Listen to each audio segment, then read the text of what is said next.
ابھی چند دن پہلے واقعہ سن رہا تھا، پڑھ رہا تھا کہ ایک بہت بڑا تاجر کہ جس کو ایسی خطرناک بیماری کہ اس ملک کے علاقے کے ڈاکٹروں نے جواب دے دیا کہ اس کا یہاں پر کوئی علاج نہیں، فلاں ملک میں جاؤ، وہاں پر جا کر تمہیں اس کا علاج ہوگا۔ باہر کے کسی ملک کی اپائنٹمنٹ لیتا ہے آپریشن کرنے کی، اور اپائنٹمنٹ کا جب وقت قریب تھا دیکھتا ہے ایک عورت کسی گوشت بیچنے والے کے پاس کھڑی ہے، بوڑھی عورت، تو جب بھی اس سے کوئی ہڈی وغیرہ بچتی ہے تو اٹھا لیتی ہے۔ تو اس سے جا کے پوچھتا ہے اماں جی تم ان کو کیا کرو گی؟ تو کہنے لگی کہ میری بچیاں جو ہیں اتنے دن سے بھوکی ہیں، کتنے مہینوں سے انہوں نے گوشت چکھا نہیں ہے، تو میں یہ ہڈیاں وغیرہ اکٹھی کر رہی ہوں تاکہ ان کو جا کر کھلا سکوں۔ یہ تاجر، یہ مالدار آدمی اس دکاندار جو گوشت بیچنے والا تھا اس کو کہتا ہے کہ تم ایسا کرو، ہر ہفتے یہ عورت تمہارے پاس آئے گی اور تم نے 2 کلو گوشت اس کو دینا ہے، یہ سال بھر کا بل لے لو اور سال بھر تم نے اس کو اس طرح دیتے رہنا ہے۔ وہ بوڑھی عورت ہاتھ اٹھا کے اس کے لیے دعا کرتی ہے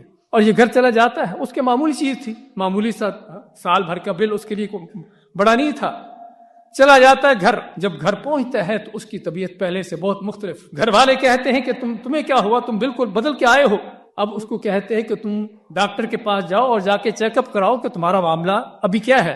تو ڈاکٹر کے پاس جا کے چیک اپ کراتا ہے تو ڈاکٹر دیکھ کے حیران دوسرے ڈاکٹروں کو بلاتا ہے، پوچھتا ہے اس سے کہ تم نے کیا کیا، کیا کھایا، کیا میڈیسن لی تم نے؟ اس نے کہا کوئی میڈیسن نہیں، کوئی میڈیسن نہیں لی، کچھ نہیں کھایا پیا۔ پھر کیا کیا ہے تم نے؟ کہ تیری بیماری جو تھی اس کا کوئی نام و نشان تک نہیں، جس بیماری کے لیے اس کو دوسرے ملک میں جا کر آپریشن کرنا تھا کہتے اس کا کوئی نام و نشان باقی نہیں۔ تو کیا وجہ ہے؟ وجہ صرف بھائیو یہ ہے، بعض روایتوں میں آتا ہے کہ داو مرداکم بالصدقہ، اپنے مریضوں کا اگر تم علاج کروانا چاہتے ہو، اپنے بیماروں کی ٹریٹمنٹ کروانا چاہتے ہو، ہاں وہ ڈاکٹروں کی دعائیاں بھی ہوتی ہیں، کبھی اس کا فائدہ ہوتا ہے کبھی نہیں ہوتا، لیکن ایک وہ دوائی میڈیسن ہے کہ جس کا فائدہ ہوتا ہی ہوتا ہے، وہ کیا ہے؟ اللہ کی راہ میں صدقہ، اللہ کی راہ میں دینا، غریب و فقیروں پر خرچ کرنا۔